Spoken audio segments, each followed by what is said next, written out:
Y esta sería la segunda parte ya de nuestro estudio. Y hemos visto que el libro de Daniel es un libro maravilloso. Es un libro que contiene 8 temas doctrinales: la soberanía de Dios, la rebelión y arrogancia del ser humano, las profecías, el surgimiento del anticristo, las resurrecciones, el tiempo final. Bueno, es maravilloso el libro de Daniel. Y es un libro que además nos enseña claramente lecciones de determinación. Recordemos algo: santos de Dios. No tiene alguien que hacernos santos para llamarnos santos. Eso está claro. Somos santos en el momento que recibimos a Cristo. Y santo no significa que seamos buenos. Cuando alguien dice que es santito, ¿verdad? No es que sea nada bueno. Santos es apartados para servir a Dios. Cuando alguien recibe a Cristo, el Espíritu Santo entra a nuestra vida, y en ese momento, el hecho de que el Espíritu Santo ha entrado a tu vida y a mi vida, en ese momento somos diferentes a las demás personas. No en que seamos mejores, sino en que Dios ha entrado a escoger nuestro cuerpo para morar dentro de nosotros. Esa es la definición de la santidad bíblicamente. No tiene alguien que canonizarme o decirme tú eres santo porque hiciste un milagro, porque la santidad la da Dios a través de la presencia del Espíritu en nuestras vidas. Entonces, cuando nosotros entendemos eso, Dios ha hecho su parte y Dios nos dice que hay nuestra parte. Cuando Dios llamó a Adán y le dijo en Génesis capítulo 2, ponle nombre a todos los animales, Dios pudo haber dicho, mira, este es jirafa, este es hipopótamo, este es elefante, este mandril no se parece a ti, Adán, ¿verdad? Es mandril. Este es fulano, tal animal. Dios lo pudo haber hecho. Pero ¿por qué le dijo que Adán nombrara a los animales? Porque Dios nos ha nombrado, no podríamos decir socios, sino que colaboremos con Él. Él soberanamente ha escogido que nosotros podamos estar involucrados en su creación, en darle nombre a los animales, en tomar una decisión nosotros, no nosotros, como dice mucha gente, Señor, te pido que me quites lo carnal. Dios nunca va a hacer lo que es tu responsabilidad. Entendamos esto. Dios nunca va a hacer lo que nos corresponde hacer a nosotros. Entonces, cuando nosotros hacemos lo que nos corresponde hacer, cuando Dios dice, cuando yo vea que tú amas a tu esposa, cuando yo vea que le das buen ejemplo a tus hijos, cuando yo vea que a ti te interesa el reino de Dios con lo que tú aportas al reino de Dios, cuando yo vea en ti tomar el primer paso, yo te respaldo. Yo hago mi parte, dice Dios. Pero Dios nunca va a hacer lo que nos corresponde a nosotros hacer. Entonces, cuando nosotros determinamos, me determino como joven no contaminarme ni con las drogas, o propongo en mi corazón, Señor, ayúdame, soy muy débil, no quiero tener ojos más que para mi esposa, determino que ya con este muchacho no voy a salir porque lo único que quiere él es tocar mi cuerpo. Cuando hacemos determinaciones en nuestra vida, Dios nos respalda con su poder. Ya no quiero fumar estos cochinos, tabaco entubado, ¿verdad? Que me está afectando toda mi vida. Ahí está, no quiero ya, Señor. No tengo el poder, pero los tiro. Cuando Dios ve que tiras el tabaco y tiras esas drogas, viene su poder para respaldar la decisión que hemos tomado. Esto es importante porque mucha gente cree que es muy difícil ser cristiano en el siglo XXI. Hoy estamos rodeados de tentaciones, pornografía en la televisión, telenovelas, cines, películas, etcétera, etcétera. Y la Biblia nos ofrece un ejemplo en Daniel. Muchacho que entre los 14 y 17 años más o menos de edad fue deportado de Jerusalén a Babilonia, el imperio más poderoso que ha existido en la historia, que hasta el grado de que los jardines colgantes de Babilonia fueron considerados una de las 7 maravillas del mundo. Entonces vamos a ver ahora en esta segunda parte del estudio del libro de Daniel de qué forma este muchacho nos da un ejemplo de determinación, de disciplina. Si no tienes disciplina, nunca alcanzas nada en la vida. Seas doctor, licenciado, plomero, carpintero, chofer, predicador, dime el oficio, la profesión que quieras. Si no tienes disciplina en tu vida, nunca vas a poder lograr tus objetivos. Y si los logras, cuando llegues a gerente, cuando llegues a tener dinero, cuando llegues a tal parte, y te das cuenta que nunca adquiriste el bendito hábito de tener una vida disciplinada, no duras arriba.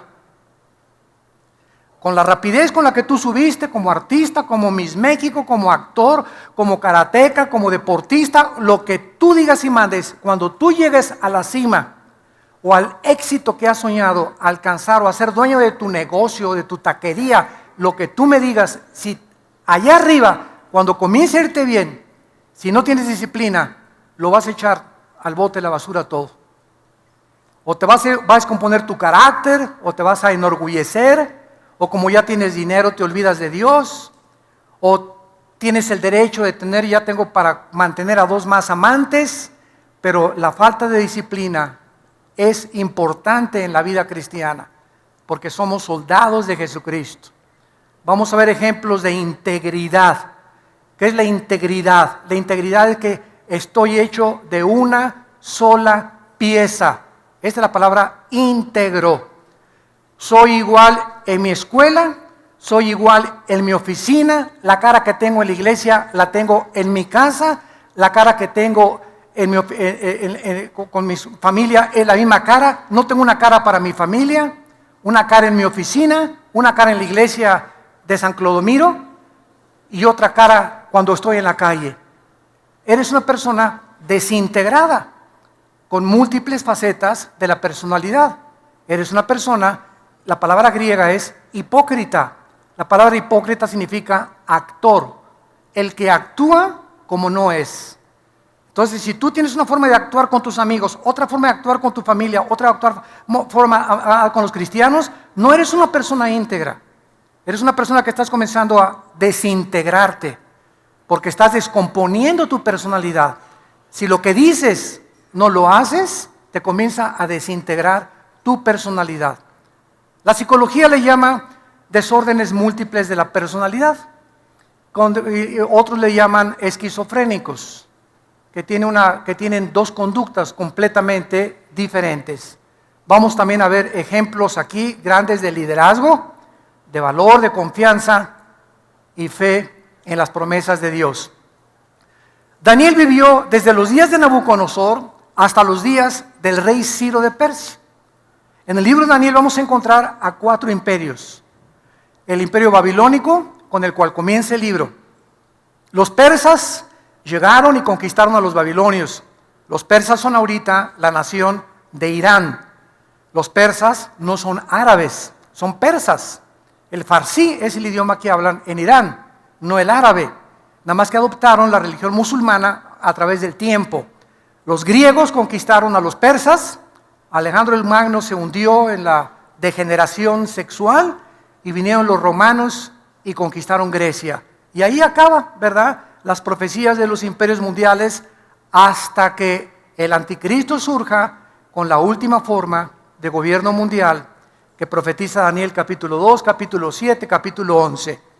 Entonces es maravilloso cómo está el orden de la historia en el libro de Daniel, pero el Espíritu Santo inicia el libro de Daniel mostrándonos a un joven con disciplina, tan joven, un joven determinado, un joven que voy a seguir a Dios, un joven que voy a ir contra la familia, contra mis amigos, contra lo que sea, porque fuimos llamados no solo a creer en Cristo, sino a sufrir por su nombre. Así que si eres perseguido en tu familia y si eres burla de tus amigos o en tu oficina, no te achicopales, como decimos en México, ¿verdad? No te desanimes, sino que cobra vigor, porque el Espíritu de Dios vive sobre ti. Vamos a leer los primeros 8 versículos, del capítulo 1 de Daniel para iniciar el estudio, ya versículo por versículo, capítulo por capítulo, de este maravilloso libro, sobre todo en la relevancia con los tiempos que estamos viviendo. En el año 3 del reinado de Joacim, rey de Judá, vino Nabucodonosor, rey de Babilonia, a Jerusalén y la sitió. Y el Señor entregó en sus manos a Joacim, rey de Judá, y parte de los utensilios de la casa de Dios, y los trajo a tierra de Sinar, a la casa de su Dios, y colocó los utensilios en la casa del tesoro de su Dios. Y dijo el rey Aspenaz, jefe de los eunucos, la palabra saris, con S de Samuel en el hebreo, es la palabra de una persona que fue castrada. ¿Por qué castrados? Porque en aquellos tiempos los reyes salían de los palacios y se quedaba la reina sola, con puro negrito alrededor. La mayoría de los esclavos, ¿verdad? Entonces el rey no podía estar allá en la guerra, y ahorita mi esposa, con quién andará, etcétera, etcétera.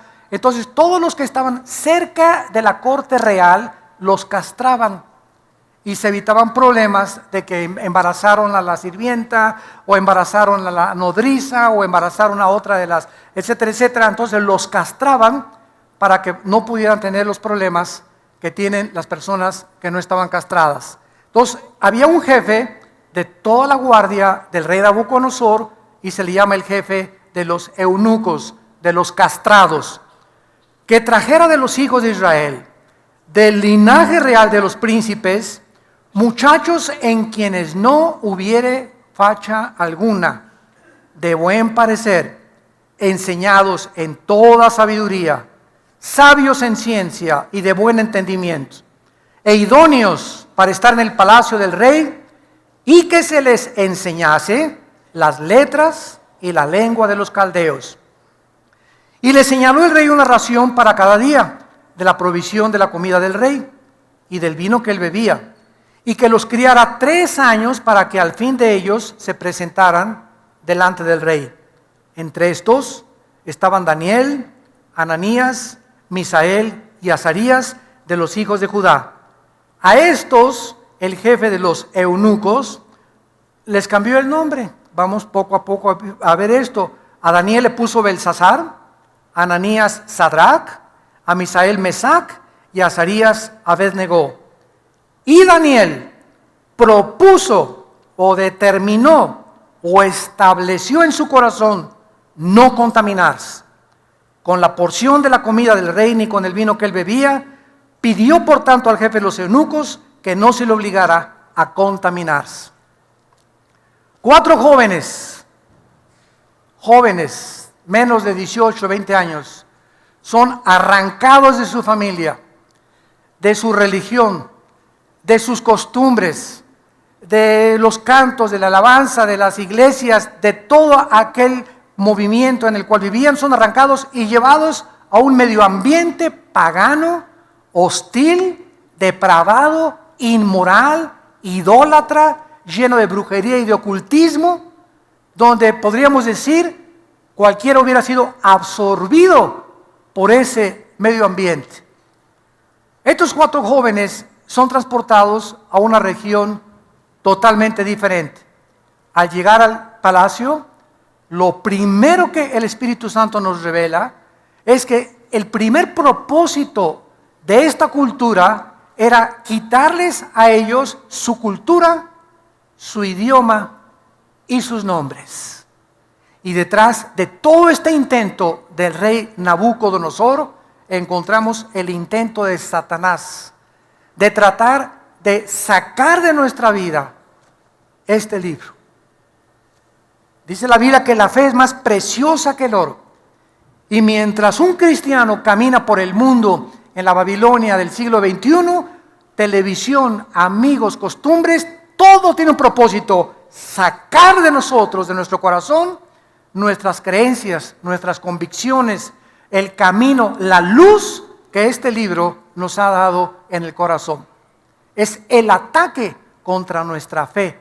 Por eso se le llama la batalla de la fe, porque es una batalla contra la incredulidad. El diablo nos va a saltar por todos los medios para que nosotros dudemos que lo que Dios ha dicho es verdad. Vamos a ver todos estos intentos con mucha calma y con mucho detalle. Al llegar al palacio, el rey ordena que les cambien su cultura, idioma y nombres, y es absorberlos a un mundo. ¿Cuál es la tendencia del mundo a nuestro alrededor? Absorbernos. Jóvenes que me escuchan, en edad universitaria, cuando tú pases de la prepa, o si no es que ya en la preparatoria te están esperando, El diablo te está esperando en la preparatoria y en la universidad con misiles Tomahawk, con cañones que van a usar muchos de tus maestros, que son ateos, agnósticos, escépticos, con ideas completamente anticristianas, evolucionistas y materialistas. Y si tú te enfrentas a ese ambiente en la preparatoria o en la universidad, y tú no tienes las convicciones que debes de comenzar ya a establecer dentro de tu vida, te van a desarmar. Ojalá que cuando, hay muy pocas películas que recomiendo, menos la de Noé, ¿verdad? Es una película anticristiana totalmente, es una mezcla de algunas cosas con ciencia ficción. Yo creo que el que hizo esa película se fumó la Golden de Acapulco, ¿verdad? De veras, es una... yo creo que ni Aladino y la lámpara maravillosa puede hacer tanta ciencia ficción como esa tontería de película. Pero hay una película que les recomiendo con todo mi corazón y se llama Dios no está muerto. La acaban de estrenar en Estados Unidos. Es la vida de un muchacho 100% cristiana. Un muchacho que entra a la universidad, a la clase de filosofía, y el maestro les hace firmar a todos los estudiantes, no se las cuento todas, nada más hace grandes rasgos, que firmen que Dios está muerto. Y todos firman porque si no, no pasaban la clase. Y este muchacho cristiano, que hasta su novia se le pone, y ves que hasta está dispuesto hasta perder hasta la novia, por no dejar a Cristo, y no firma. Entonces se viene el maestro contra él, los estudiantes contra él, y él pide permiso para poder debatirlos y mostrarles que están equivocados, y ya no les cuento lo demás. Pero está buenísima, y les va a dar muchas armas de ver cómo se puede combatir el ateísmo en la universidad. Un muchacho con convicciones. Dios no está muerto, se llama esta película. Son de las pocas que recomiendo. Porque también el Hijo de Dios, ¿verdad? Bueno, es el 85% cristiana y un 15% no cristiano. En la película El Hijo de Dios ponen a una de las mujeres, María Magdalena, como apóstol. O sea, duerme con los discípulos, viaja con los discípulos, come con los discípulos, o sea, eso es ridículo, ¿verdad? Yo no sé si el movimiento feminista intervino en esta película, pero ahí la meten, ¿verdad? Y cuando Cristo resucita a Lázaro, el poder es, Lázaro, ven fuera. En lugar de eso, en la película entra y le da un beso y resucita a Lázaro. O sea, le roban el poder a la palabra de Dios. Entonces hay muchas cosas buenas y hay muchas cosas, y los que conocen la Biblia pues ya nos van con la finta, ¿verdad? Bueno, no la estoy recomendando, si la quieren ver, véanla. Muy bien, entonces estos muchachos al llegar ahí, ¿verdad? Vemos en primer lugar que lo primero que les quieren cambiar es el idioma. Dice versículo 4, muchachos en quienes no hubiera facha alguna, tacha, de buen parecer, enseñados con sabiduría, sabios en ciencia, de buen entendimiento, idóneos para estar en el palacio del rey, y que se les enseñara las letras y la lengua de los caldeos. Vemos en primer lugar, en el versículo 4, que lo primero que intenta Satanás es cambiar su idioma, el lenguaje que aprendimos desde la infancia de la Biblia. Hacernos olvidar las palabras de pecado, arrepentimiento, salvación, juicio eterno, infierno, etcétera, etcétera, reemplazándolo con el idioma del mundo, groserías, maldiciones. Yo vas a una película ahorita y más de la mitad del lenguaje es groserías y maldiciones. Entonces vemos como todo el mundo alrededor, ¿verdad? Las telenovelas, las películas, los libros que ven en todos lados, tienen el propósito de cambiar nuestra manera de hablar. Hay muchachas ahorita que yo veo de 18, 20 años de edad diciendo unas groserías de este tamaño. Muchacha que me escuchas o las que no ven por televisión, qué triste es ver a una mujer decir groserías. Te rebajas como tú no te imaginas. Te pones en el nivel de la gente más vulgar que existe. Cuando una muchacha, ¿verdad? Una mujer tiene que ser una persona con mucha dignidad. Eres mujer, eres una joya preciosa en las manos de Dios. Si en los hombres se ven más las groserías, 1000 veces más en las mujeres. Vemos nosotros que al cambiar esta cultura, quieren, ¿verdad?, cambiar también completamente todo aquello que nosotros hemos aprendido en la iglesia y a través de nuestros padres. En la segunda carta de Timoteo, capítulo 1, versículo del 3 al 7, Pablo antes de morir le recomienda esto a Timoteo. Dice 2 Timoteo versículo 3, doy gracias al cual sirvo desde mis mayores, con limpia conciencia de que sin cesar me acuerdo de ti en mis oraciones noche y día. Vean lo que le dice Pablo a Timoteo. Deseando verte al acordarme de tus lágrimas para llenarme de gozo, trayendo a la memoria la fe no fingida que hay en ti, la cual habitó primeramente en tu abuela, Loida, y en tu madre Eunice, y estoy seguro que en ti también. Timoteo traía una tercera generación de cristianos en su vida. Yo creo que la mayor parte de nosotros en México, por lo menos en el caso mío, somos la primera generación. Mis padres pertenecieron a la religión popular. Mi madre ahorita que cumplió 89 años, está en Toluca y mamá, muchos de ustedes la conocen, se convirtió cuando tenía como 70, 80 años de edad, hace como 12 años. Y le costó mucho trabajo porque era presidenta de la Acción Católica de México, etcétera, etcétera. Y a través del testimonio de mi hermano Alejandro y un servidor, mi madre se convierte. Mi padre murió con el cordón de San Francisco, era franciscano, un hombre que él creía que estaba bien. Jamás me acuerdo, nunca que nosotros hayamos en la casa de ustedes tenido una Biblia.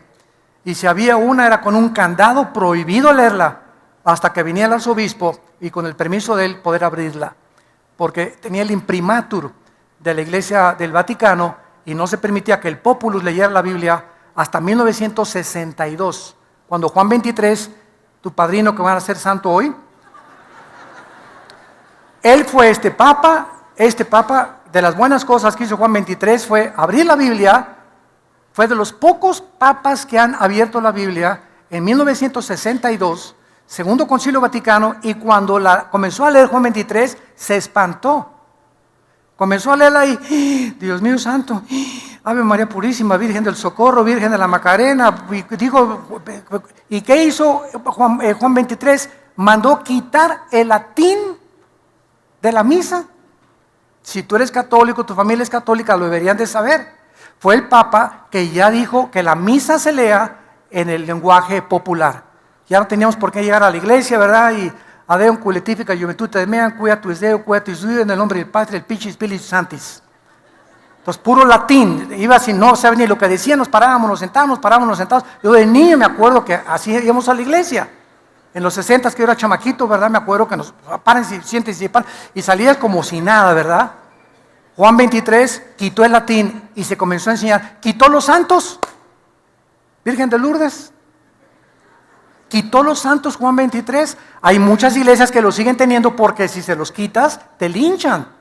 Pero en la mayor parte ya casi no hay santos. Ya los mandó quitar. Permitió que la música entrara en la alabanza de la iglesia. Y comenzó a hacer muchas reformas que se llamaron Segundo Concilio Vaticano. Entonces ha sido uno de los papas más revolucionarios que han habido en la historia del papado.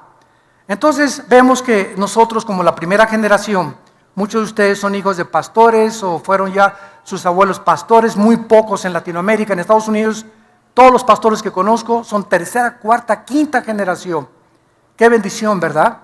Y nosotros aquí en México apenas somos la primera, mis hijos son la segunda generación, pero Timoteo era la tercera generación de cristianos. Entonces vemos que este es el propósito satánico, robarnos nuestro idioma, nuestras palabras y reemplazarlas con groserías, con maldiciones, con la forma como se expresa la gente que no conoce a Dios. En segundo lugar, versículo 5.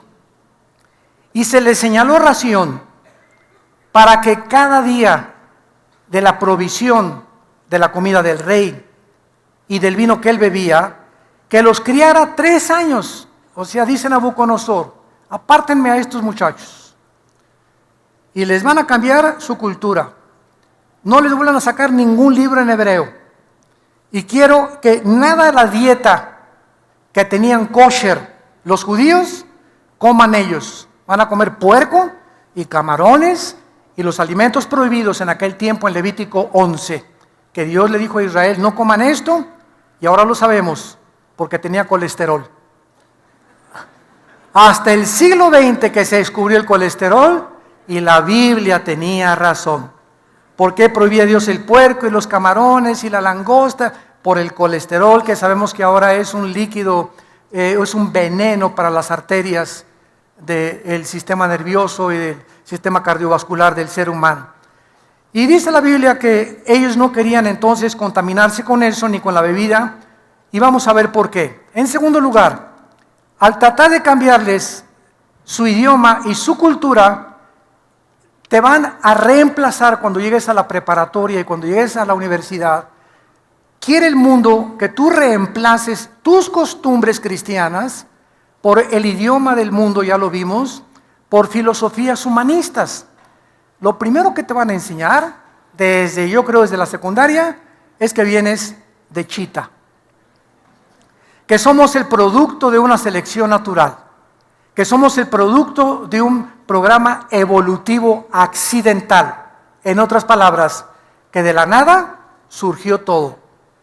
Y que para que tú puedas realmente entender la evolución, necesitas negar a Dios. Porque tú no puedes decir que crees en Dios, en el Dios de la Biblia, y creer en la evolución. Porque es la antítesis del cristianismo, la teoría de la evolución. La teoría de la evolución nos dice que venimos de los animales. Dios dice que venimos de Él, que somos su creación, su semejanza, y que tenemos una grande dignidad en el corazón, que somos criaturas hechas directamente por Él. Y que como esta dignidad la tenemos grande, somos diferentes de los animales. Pero el diablo quiere que rebajarnos al nivel de los animales y compararnos con los animales.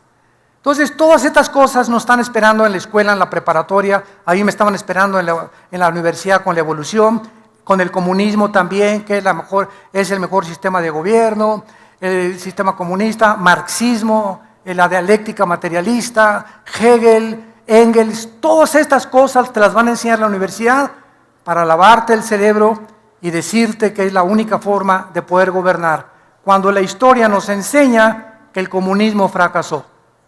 Fracasó en la Unión de las Repúblicas Socialistas Soviéticas, fracasó en Europa, fracasó en el Asia, fracasó con Mao Zedong, fracasó con todos los que han querido creer que el comunismo es la respuesta para poder gobernar y llevar a una sociedad justa, equitativa y con mucha paz.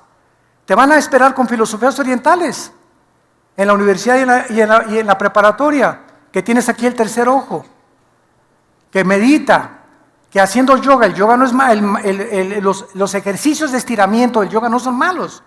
Yo me estiro cuando llego a la casa y me agacho y me toco los pies y me enrosco así por allá, pero nada de la filosofía yogi, esa es el satánica. Pero los ejercicios son buenísimos, ¿verdad? Porque son ejercicios para estirar los músculos. Pero te van a estar esperando que venimos de las filosofías orientales, Hare Krishna, meditación trascendental, budismo zen, etcétera, etcétera. Todo esto lo practican en las universidades y no lo prohíben, pero no llegues con una Biblia. No, ni hables de Cristo. Y fue como entramos nosotros en los 80s a la Universidad Panamericana, al Poli y a la UNAM, cuando me comenzaron a invitar a las facultades de Filosofía y Economía, que estaba invadida de comunistas, cuando le dieron el pinochetazo a Allende y los trajo el expresidente Echeverría a México, a todos los maestros comunistas, infiltraron la UNAM con comunismo y filosofías materialistas. Y ahí me tocó todo eso.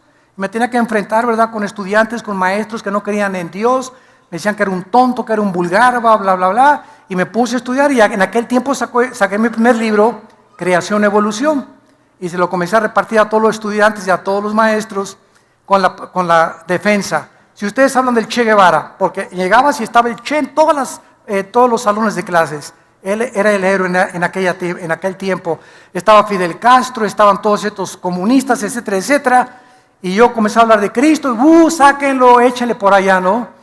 Hasta que pudimos comenzar a debatirlos y a demostrarles que al hablar de Cristo, estábamos hablando del líder más grande que ellos llamaban el primer comunista, háganme el favor, de la historia. Entonces, cuando se dieron cuenta que la Biblia no es un libro religioso, sino que vienes a hablarles de ciencia y de que la creación bíblica tiene más evidencias científicas que la famosa teoría de la evolución, es cuando la gente comienza a abrir los ojos. Entonces, la evolución es una teoría que es satánica totalmente. ¿Por qué? Porque te dice que no somos seres humanos, somos animales evolucionados. Y como dijo Dostoyevsky, si no hay Dios, no hay moral. Cada quien hace lo que le da la gana. Si no hay moral, todo es permisible, más que la moral que tú inventes para tu propia vida y tu propia familia. Dice Colosenses 2, versículo 8. Mirad que nadie los engañe por medio de filosofías. Fíjense lo que dice. Y huecas sutilezas según las tradiciones de los hombres, conforme a los rudimentos del mundo y no según Cristo. ¿Qué nos dice Dios? Cuídate de cualquier sistema de pensamiento que no tenga su origen en la Biblia. Todas las filosofías, todos los sistemas de pensamiento, materialismo, pluralismo, hedonismo, comunismo, nazismo, fascismo y todos los ismos, fíltralos a través de la Biblia. Que el hombre vino de una chispa que nació en el espacio, ¿qué dice la Biblia? Que la doctora Corazón dice que el sexo antes de casarte no es malo porque es necesario que te pruebes si te ama tu novia. ¿Qué dice la Biblia? No la doctora Corazón, ¿qué dice la Biblia? Que te dicen que tú eres Géminis y que tu novia es Capricornio y que no quiere tener nada contigo porque Capricornio y Géminis no se llevan. ¿Qué dice la Biblia? Que son babosadas. Qué increíble que seamos pensantes y creamos que la luna tiene efecto sobre las mareas del mar por la fuerza gravitacional que existe, pero la luna y los astros y Saturno tienen influencia sobre mi conducta. Imagínate nada más, ¿no? Digo, a eso hemos llegado. Pero ahí tienes a Walter Mercado 1 hora diaria en tu casa. Cuídate, dice la Biblia, cuídate cualquier sistema de pensamiento, el que quieras traerme. Fíltralo con la Biblia. Y la Biblia hace pedazos, 2 Corintios capítulo 10, refutando argumentos y toda altivez que se levanta contra el conocimiento de Dios, llevando cautivo todo pensamiento a la obediencia a Cristo Jesús. La Biblia hace pedazos todos los sistemas y filosofías del hombre. Cuando tú conoces este libro, no hay nada que se pueda anteponer. Y si alguien se opone a las evidencias que les presentamos, no es porque no tengan evidencias, sino porque han decidido no creer. Que esa es la tragedia de la mayor parte de los seres humanos. No es la luz la que le falta a un ciego, porque el ciego puede tener aquí una lámpara y mantener los ojos cerrados. Dice el dicho chino, un hombre puede llevar al río a un burro y entre 50 no lo hacen beber. Contra la voluntad humana no hay nadie. Si tú has decidido no creer, aunque tengas evidencias históricas, arqueológicas, paleontológicas, científicas de la Biblia, has decidido no creer. Y por ese orgullo y por ese rechazo a la luz, la Biblia dice que Dios te condenará eternamente en el infierno. Por no haber querido aceptar eso. Oye, ¿pero qué? ¿Por qué? Porque al rechazar eso, lastimas tu vida. Te comienzas a autodestruir. Comienzas a destruir tu matrimonio, tus hijos, tu negocio y todo lo que está a nuestro alrededor, nos volvemos enemigos de la sociedad. Al ser enemigo de Dios, te haces enemigo del ser humano. Y sin que te des cuenta, lastimas a toda la gente que se te acerca por el orgullo de tu corazón. En tercer lugar, les quisieron cambiar sus nombres. Versículo 7. Cambiarles su identidad. ¿Qué es lo que el mundo nos quiere cambiar? ¿Cuál es nuestra identidad? ¿Qué somos? Hijos e hijas de Dios. Cuando oímos en la televisión, mi hermano Francisco, o mi hermana fulana, o mi hermano esto, mi hermano aquello, mi hermano el gurú, espérame tantito. Juan 1:12 dice claramente en el Nuevo Testamento, a todos los que le recibieron, a los que creen en su nombre, les da Dios el derecho y la potestad de ser llamados hijos de Dios. Así que si tú no tienes a Cristo, discúlpame, tú no eres mi hermano, ni mi hermana. Se oye muy bonito, somos hermanos todos. Todos somos, escúchame, criaturas de Dios. Pero no todos somos hijos de Dios, de acuerdo a la Biblia. Es a los que reciben a Cristo, los que entran a formar parte de la familia de Dios. Si no tienes a Cristo, no eres mi hermana, aunque tienes cara de San Clodomiro. O la religión que tú quieras cambiar. Vean ustedes el papel satánico. A Daniel significa, apúntalo, Dios es mi juez, en el hebreo. Y le ponen el nombre de Belsasar. Bel era un dios pagano, que significa servirás a otro dios. Y al llegar a la prepa y a la universidad te está esperando el mundo. Olvídate de tu diosecito y la Biblia, los cristianos y todas esas babosadas, ¿verdad? Hay un Dios que se llama el dinero y la diosa del sexo. Son los dos dioses que sirve la humanidad. El dinero. Haz una carrera donde hagas dinero. Si eres dinero, si eres rico, si pisoteas, si robas y tranzas, obtienes tu sueño y llegarás a la cumbre del éxito. Y no te niegues el placer sexual desde joven. Y venimos a la Biblia y es la antítesis de las enseñanzas morales del Dios que nos amó desde una cruz. Es el propósito de Satanás, robarnos completamente lo que Dios quiere en nuestras vidas. Ananías significa amado del Señor.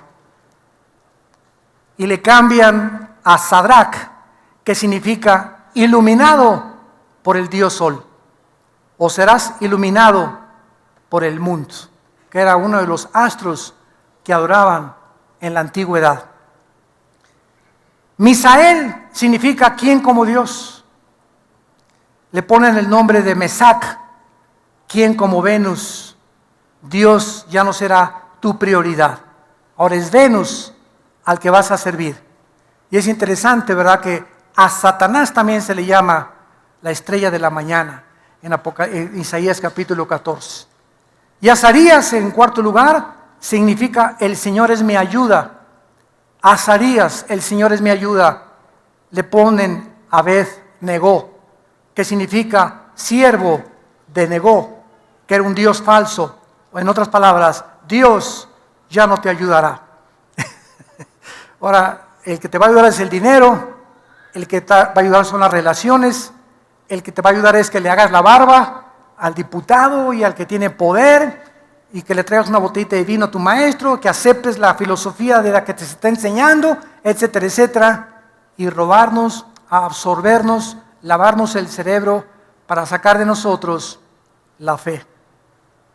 Nuestra confianza en lo que Dios ha dicho. Y así fue desde el principio con Satanás, ¿se acuerdan?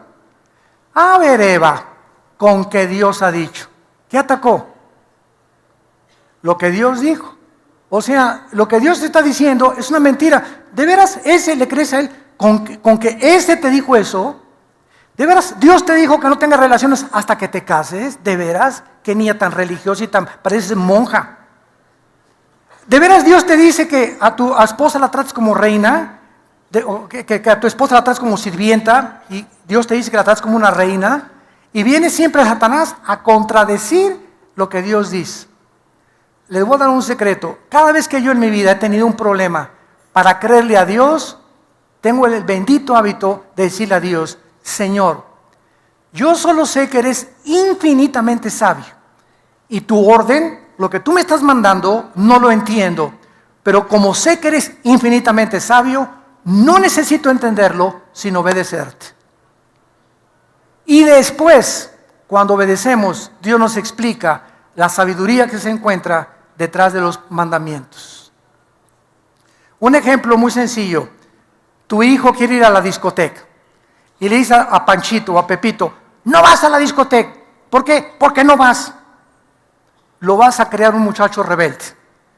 ¿Por qué? Porque él no entiende la razón para no ir a la discoteca. No, mi papá nos quiere divertir. Él quiere que seamos igual de anticuados que como fueron los antiguos viejos, etcétera, etcétera. Así piensan los jóvenes.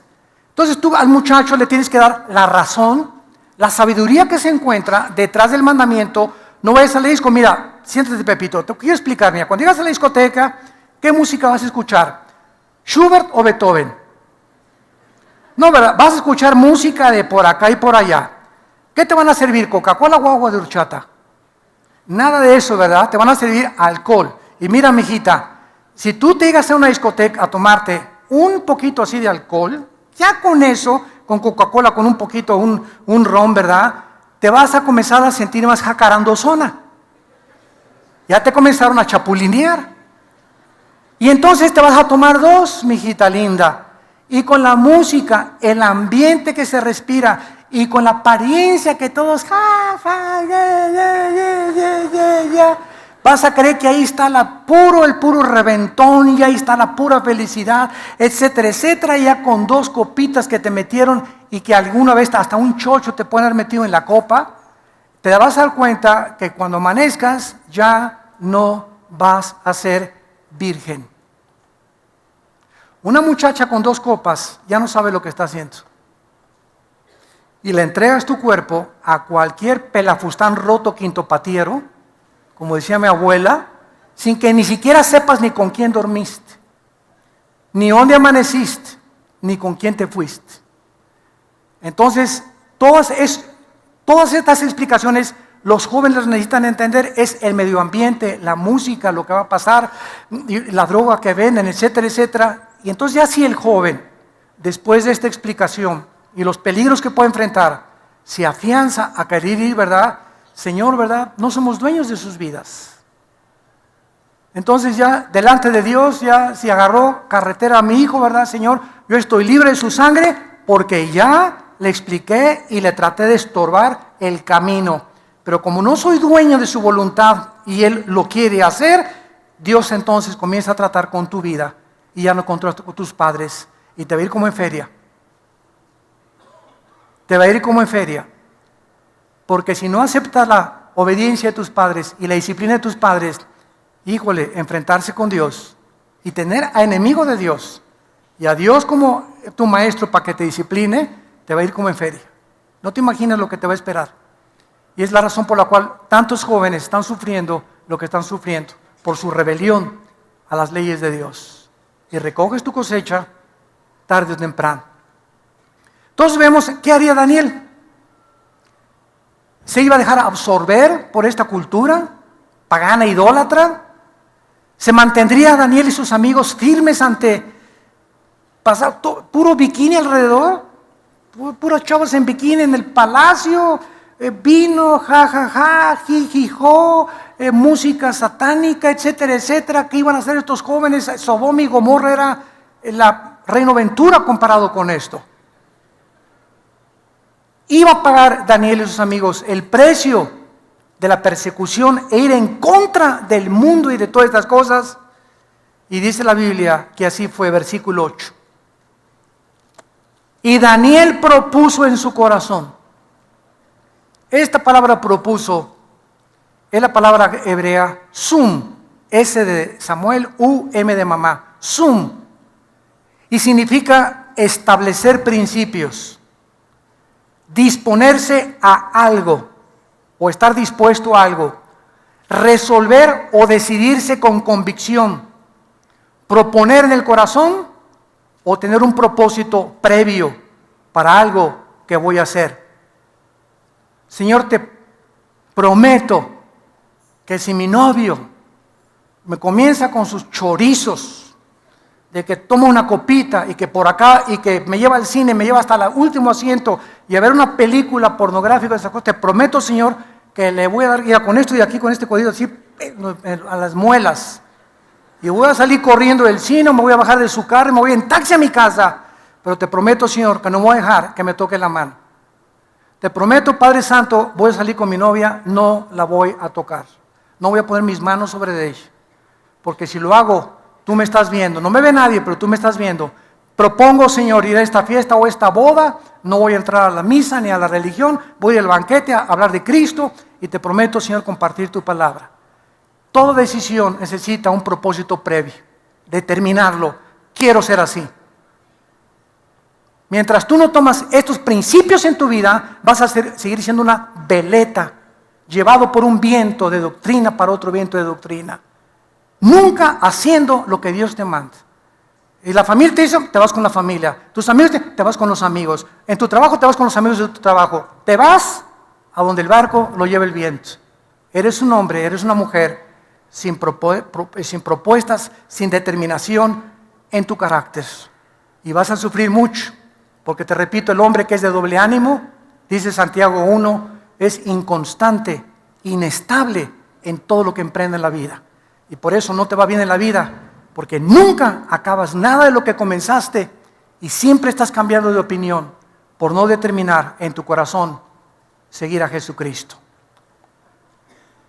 ¿Qué había de malo de participar de la comida del rey? ¿Qué hay de malo ir a Halloween? Ay, comadre, no seas tan religiosa. ¿Qué hay de malo que tus hijos los vistan de el anticristo?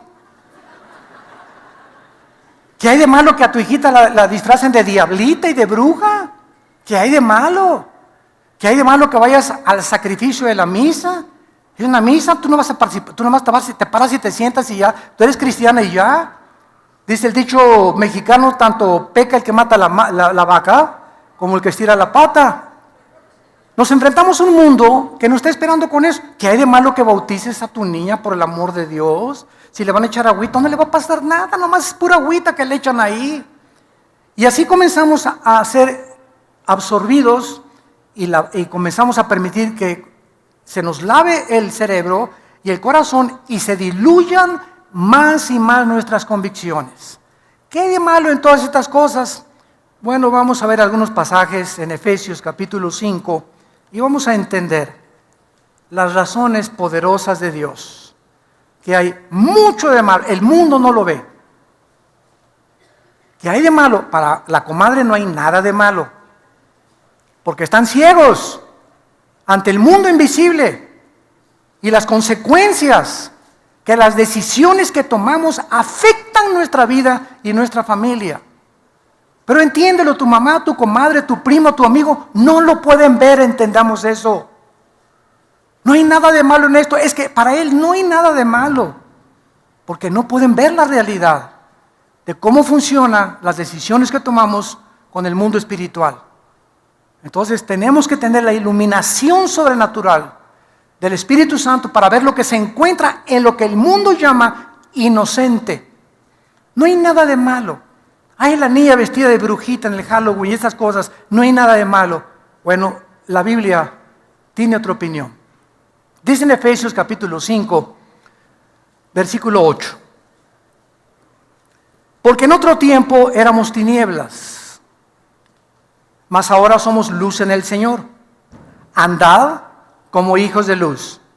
Porque el fruto del Espíritu es en toda bondad, justicia, verdad, comprobando lo que es agradable al Señor, no lo que es agradable a mi comadre. Entonces lo primero que tengo que hacer es comprobar qué dice Dios. Lo que el mundo dice que es inocente y que no significa nada, ¿qué dice mi Dios? Él es mi creador, Él sabe lo que más me conviene. Comprobando lo que es agradable al Señor. Y no participéis en las obras infructuosas de las tinieblas, sino más bien repréndelas.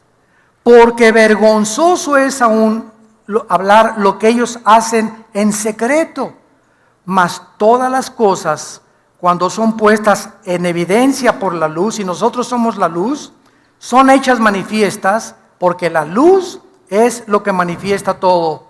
Por lo cual dice, despiértate, tú que duermes, y levántate de los muertos, y te alumbrará Cristo. Entonces, ¿qué hay de malo que mi hijo vaya al Halloween? Maestra, discúlpeme, mi hijo no va a venir mañana a la fiesta, no va a participar de la fiesta del Halloween, usted no lo puede expulsar, porque esto no es obligatorio de parte del gobierno, y si me hace algo le voy a hacer un pancho que no se le va a acabar. Pero mi hijo no viene, ¿verdad? Porque somos cristianos. Oiga, yo sé que usted no lo va a entender, por favor le suplico, maestra, con el respeto que se merece, respete también a ustedes nuestras convicciones que tenemos acerca de lo que Dios dice. Entonces, ¿qué tiene malo que vayas a una boda y entres a la misa? Pregúntala en primer lugar, ¿qué es la misa? Y lo digo con mucho respeto a los católicos que nos ven por televisión también, que no saben, ¿qué es la misa? De acuerdo al Concilio de Trento, apúntalo, la misa es la repetición del sacrificio de Cristo por los vivos y los muertos. Cuando el cura entra y ofrece el sacrificio de la misa, está ofreciendo y matando a Cristo otra vez, brincándose la cruz e ignorando Hebreos 10, que con un solo sacrificio nos hizo perfectos para siempre. Roma se brincó la cruz y continúan con el sacerdocio levítico del Antiguo Testamento. Siguen ofreciendo sacrificios. Yo recuerdo todavía cuando era acólito, yo quise ser cura a los 11 años, entré al seminario en Acapulco durante un año. Y me acuerdo que me dijo la persona encargada que si yo quería ser cura, no podía casarme nunca. Y tenía que hacer voto de castidad y de pobreza. Y recuerdo un día, te lo sigo agradeciendo, Señor, que me asomé una vez por la ventana donde nos tenían ahí encerrados, ¿verdad? Y vi una güerita pasar en bicicleta. Y mi esposa ya también lo acepta, ¿verdad? No era ella, ¿verdad? Pero soñé con esa güerita toda la noche. Entonces le hablé a mi papá el otro día por teléfono, como a las 9, muy perturbado yo de mis sueños. Y no pude dejar de pensar en la güerita. Y le eché y comencé a orar a Dios, Señor, dame esa güerita. Y entonces le dije a mi papá, papá, fíjate que he descubierto algo. ¿Qué, mijito? Que me gustan las mujeres, le dije a mi papá. Y me dijo mi papá, gloria a Dios, aleluya. Y eso que era católico él, pero no quería que yo siguiera la vocación sacerdotal. Y al otro día fue mi papá corriendo por mí, ¿verdad? Porque me descubrí que para ser cura yo no podía estar con las mujeres. Hipócritamente, pobres, ¿verdad? Les obligan a hacer el voto de celibato sacerdotal, cuando la Biblia manda, en la Biblia católica, manda que los que sirven a Dios se casen. 1 Timoteo capítulo 3. Los manda que los obispos se casen, por el amor de Dios. Pero ¿saben ustedes por qué es el voto de celibato sacerdotal? Porque si tienen familia, tienen que mantener a la familia y ya no mandan dinero al Vaticano. Solos, todo es para allá. Y usted en una cama de piedra y ahí se me queda y va a vivir toda la vida. Y todo lo que gana y todos los diezmos y limonas lo manda para allá.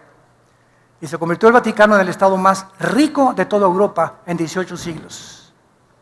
Aunque ahora ya están despertando muchos y hasta mujeres ya quieren ordenarse como sacerdotisas. Muy bien.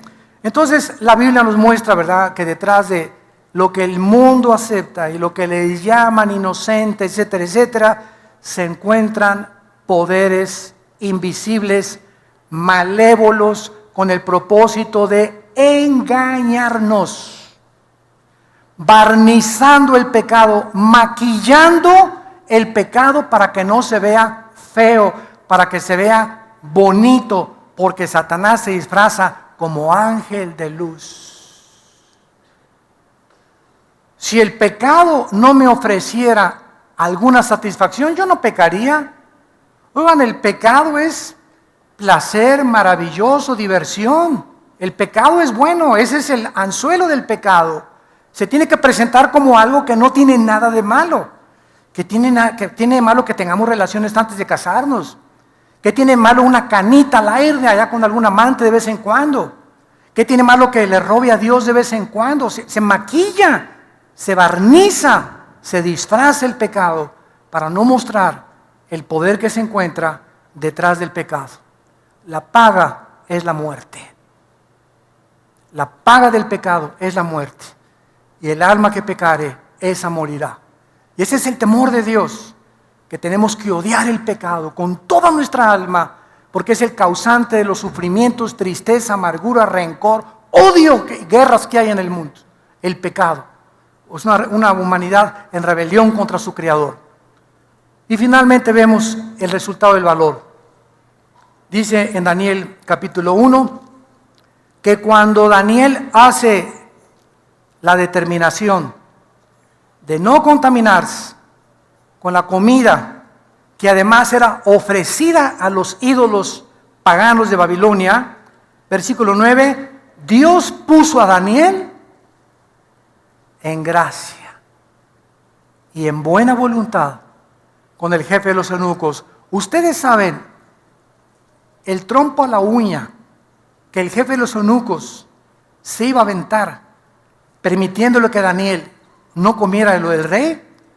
Vamos a ver la próxima clase en Nabucodonosor. Era un rey cruel, que les arrancaba la cabeza, las uñas, destazaba a las mujeres embarazadas. Era un rey cruel, sanguinario. Y este jefe de los eunucos Si el rey se enteraba que había desobedecido las órdenes y no les había dado a los jóvenes hebreos la comida y el vino de él, le costaba la vida. Entonces, para que el jefe de los eunucos, que era de confianza, le haya, vamos a ver, concedido a Daniel, está bien, prueben 10 días, y si en 10 días están igual de sanos, entonces sigan con esa dieta, es porque Dios intervino milagrosamente. Y así lo vamos a ver en el libro de Daniel. Dios interviene en tu vida cuando tú determinas seguirlo. Y lo que viene después, de que tú te propones eso, escúchame esto, vienen los milagros. Dios te comienza a dar las peticiones de tu corazón. Deleítate a sí mismo en Jehová, dice la Biblia en el Salmo 37, y Él te concederá las peticiones de tu corazón. No seas sabio en tu propia opinión. Ven a Jehová y haz el bien. Te apacentarás de la vida y conocerás la verdad. Será como refrigerio a tus huesos, medicina a tu cuerpo. Ven y refúgiate en el Señor. No seas sabio en tu propio corazón. Espera en Él y Él hará. Gracias por tu palabra, Señor. Gracias, Señor, por la misericordia y la paciencia que tienes con nosotros. Gracias por ampliar nuestro entendimiento, porque todavía seguimos tan infectados por el pecado.